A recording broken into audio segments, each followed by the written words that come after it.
মানুষের একটি সমস্যা আছে যে মানুষ সাফল্যকে মাপতে থাকেন, লক্ষ্যপ্রাপ্তিকে মাপতে থাকেন এবং তার তুলনা করতে থাকেন যে ও এত কিছু পেল আর আমি পেলাম না, ওর কাছে এত কিছু আছে কিন্তু আমার কাছে নেই। এই তুলনা করার জন্য ওনারা দুঃখী হয়ে পড়েন, নিরাশ হয়ে পড়েন। তাই আমি একটা প্রশ্ন করছি যে এটা কি উচিত? এই সংসারে আপনি কি নিয়ে তুলনা করবেন যেখানে সূর্যদেব চন্দ্রমা দুজনেই আছেন, দুজনেই হলেন বিশেষ, দুজনেই নিজ নিজ সময়ে উদিত হন। এদের মধ্যে একজন না থাকলে তাহলে আমাদের জীবন কঠিন হয়ে পড়বে। ঠিক সেইভাবেই আপনি যদি একটা বড় রেখা অঙ্কন করেন তাহলে অন্য রেখাটি ছোট হয়ে পড়ে না, সে তেমনই থাকে যেমনটা সে ছিল। আপনার অস্তিত্ব কখনো ছোট বা বড় হতে পারে না। শুধু তুলনা করার জন্য আপনার এটা মনে হতে পারে। যদি আপনি যুদ্ধ করতে চান আপনার তলোয়ারের প্রয়োজন পড়বে। যদি বস্ত্র তৈরি করতে চান এত বড় তলোয়ার দিয়ে কিছুই হবে না, তখন প্রয়োজন পড়বে একটা ছোট্ট সূচের। তাই তুলনা করবেন না, না নিজেকে ছোট মনে করবেন না অন্য কাউকে। সবার সাথে সহযোগিতা করুন, আর যদি তুলনা করতেই হয় নিজের সাথে করুন যে কাল আমি কেমন ব্যক্তি ছিলাম, আজ কি তার থেকে শ্রেষ্ঠ হয়ে উঠতে পেরেছি। ভেবে দেখুন ভবিষ্যতে গিয়ে আপনি কতটা শ্রেষ্ঠ ব্যক্তি হতে পারেন। আসুন আমার সাথে ভালোবেসে বলুন রাধা রাধা।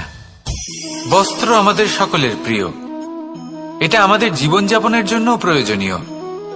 আমরা সবসময় চেষ্টা করি সেই বস্ত্র পরতে যা পরলে আমাদের দেখতে ভালো লাগে। কিন্তু কখনো এই কথা ভেবে দেখেছেন যে কিছু বস্ত্র যদি স্বচ্ছ হয় তাহলে তা পুরনো হলেও দেখতে ভালো লাগে? ঠিক তেমনি যেমন কোনো খাবার যদি মশলাদার না হয়, অত্যন্ত সুস্বাদু নাও হয়, কিন্তু যদি তা গরম হয়, টাটকা হয়, তাহলে খেতে ভালোই লাগে। ঠিক সেইভাবেই যদি কোনো ব্যক্তি সুন্দর নাও হয় কিন্তু তার কথা খুবই মধুর হয়, তাহলে সেই ব্যক্তি সকলের প্রিয় হয়। কোনো ব্যক্তি যদি ধনবান নাও হন কিন্তু তিনি যদি গুণী হন তাহলে এই সংসারে সম্মান লাভ করেন। সেই জন্য কখনো এই বিষয়ে দুঃখ পাবেন না যে আপনার কাছে ভৌতিক স্বাচ্ছন্দ্য নেই। আপনার কাছে সব থেকে বড় বস্তু, সব থেকে মূল্যবান বস্তু যেটা আছে সেটা হলো আপনার আত্মা, আপনার মন, আপনার বিচারধারা, আপনার গুণ, আপনার কথা। এগুলো সবসময় শুভ রাখুন এবং সবসময় নিজের সাথে রাখুন। এই জীবন সফল হবে এবং প্রেমময় হয়ে বলে উঠবে রাধা রাধা। বলে থাকেন যে জীবনে সময়ের পূর্বে এবং ভাগ্যের থেকে বেশি কিছুই পাওয়া যায় না। এটা যার যার নিজের বক্তব্য। আমি বলবো এই সময় আসলে কি? এই সময় হলো যাতে যুগ যুগান্তর নিহিত আছে, যার মধ্যে দিন আছে, মাস আছে, বছর আছে, ঠিক কিনা? বাস্তবে আপনার কাছে সময় কতটা আছে যা আপনি সদ্ব্যবহার করতে পারেন? তখন থেকে আছে যখন থেকে আপনি নিজেকে বুঝতে শুরু করেন। ততক্ষণ আছে যতক্ষণ না আপনি এই সংসার ছেড়ে চলে যাচ্ছেন। শুধু এটুকু সময় আছে আপনার কাছে। আর যদি ভাগ্যের কথা বলা হয় তাহলে ভাগ্য হলো সেই পরিস্থিতি যখন মানুষ নিজেকে সময়ের হাতে সমর্পণ করে দেন, তাকে ভাগ্য বলে। অর্থাৎ আপনি জীবনে পরিশ্রম করেছেন, বিপদের সম্মুখীন হয়েছেন, সামনে এগিয়ে গেছেন, কোথাও পৌঁছে গেছেন, এবং তখন আপনার মনে হলো যে ব্যাস এখানেই থেমে যাওয়া উচিত। তাহলে সেটাই হবে আপনার ভাগ্য। যদি ভাগ্যের কথা বলা হয় তাহলে বলবো সত্যবানের ভাগ্যে মৃত্যু লেখা ছিল, কিন্তু সাবিত্রীর কর্ম তাকে পুনর্জীবিত করে তুলেছিল। অর্থাৎ এই ভাগ্য বদল করা সম্ভব কর্ম এবং পরিশ্রমের দ্বারা। ভেবে দেখুন, রাবণ মাতা সীতাকে হরণ করেছিল। যদি শ্রীরাম সেটাকে ভাগ্য বলে মেনে নিতেন তাহলে কখনো ভাগ্য বিধাতা হয়ে উঠতে পারতেন না। ভাগ্য হলো একটা বাঁধন যেটাকে ভেঙে ফেলা খুব প্রয়োজনীয়। নিজের লক্ষ্যের কাছে পৌঁছতে হবে। হতেই পারে এই লক্ষ্য হলো পরমাত্মার কাছে পৌঁছে যাওয়া। আপনি যদি পরমাত্মার কাছে পৌঁছতে নাও পারেন তাও সেই পথে কিছুটা অগ্রসর হতে পারছেন, তাই না? তাহলে ভাগ্যের এই বাঁধন ভেঙে ফেলুন, নিজের কর্মের দ্বারা নিজের প্রারব্ধ গড়ে তুলুন এবং আমার সাথে ভালোবেসে বলুন রাধা রাধা। নন্দ বাবাও খেলার ছলে খুব বড় বড় শিক্ষা দিতেন। অনেকদিন আগেকার কথা, বাবা আমার জন্য একটা মানচিত্র নিয়ে এলেন। এটা ছিল জম্বু দ্বীপের মানচিত্র, ঠিক যেন একটা ধাঁধা, যা টুকরো টুকরো করে বিভিন্ন দিকে ছড়ানো, যেগুলোকে আমায় জুড়তে হতো। ব্যাস শুধু এটুকুই ছিল আমার কাজ। আমি বারবার প্রচেষ্টা করলাম, কিন্তু বারবার অসফলই রয়ে গেলাম।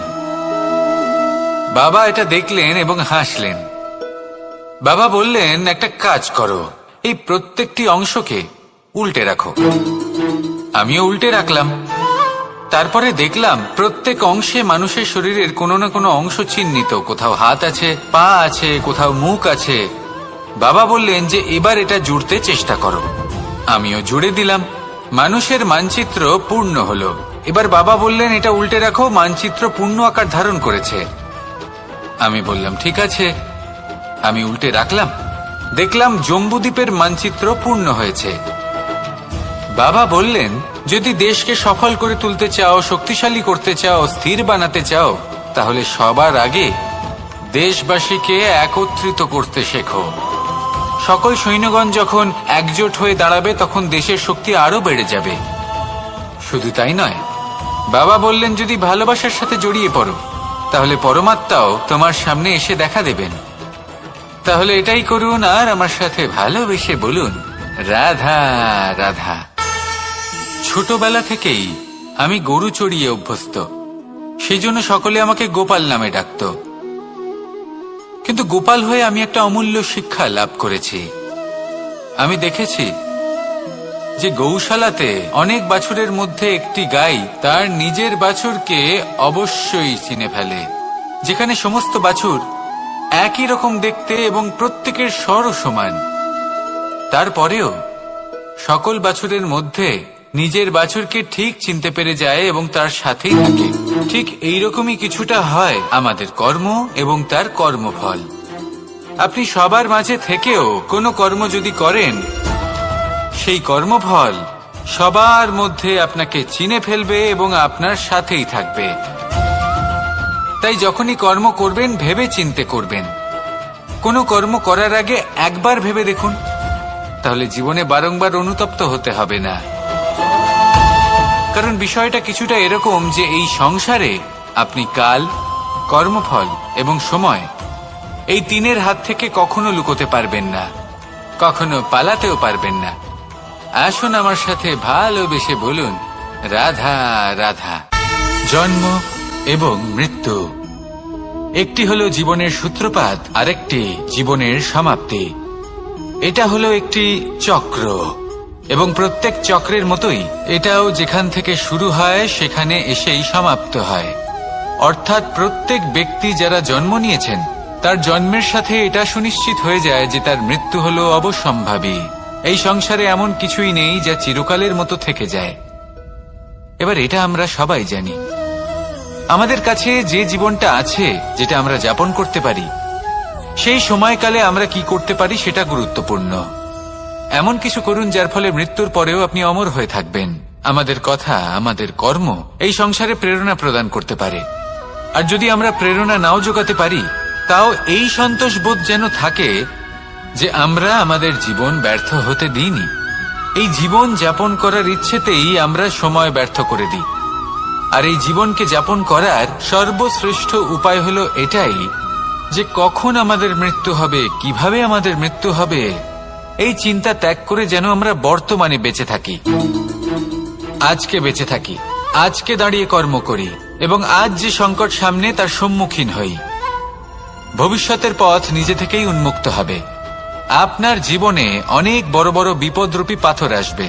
সেই পাথরগুলিকে এতটাই দুর্বল করে দিন যাতে সেই পথ আপনি অগ্রসর হওয়ার পরে আপনার পেছন পেছন যে সেই পথ দিয়ে আসবেন, তিনিও যেন সহজেই পাথর চূর্ণ করে সামনে অগ্রসর হতে পারেন। মনে রাখবেন, আপনার প্রচেষ্টারও একটা মাহাত্ম্য আছে। যদি আপনি কোনো কেল্লার শিখরে পতাকা উত্তোলন নাও করতে পারেন, তাহলেও আপনার প্রচেষ্টার যে মাহাত্ম্য তা কখনো কমে যাবে না। সেই জন্য প্রচেষ্টা করতে থাকুন আর আমার সাথে ভালোবেসে বলুন, রাধা রাধা। মানুষ সবসময় চায় যে তার জীবনে যেন কখনো কোনো সমস্যাই না আসে। সে চায় তার জীবন যেন শুধুমাত্র শান্তি এবং সুখের দ্বারা পূর্ণ থাকে। কিন্তু এই চাহিদা অনুচিত কিছু নয়। আমরা সবাই এটাই চাই যে জীবনে সুখ থাক, শান্তি থাক। কিন্তু এই কথা সবসময় মনে রাখবেন,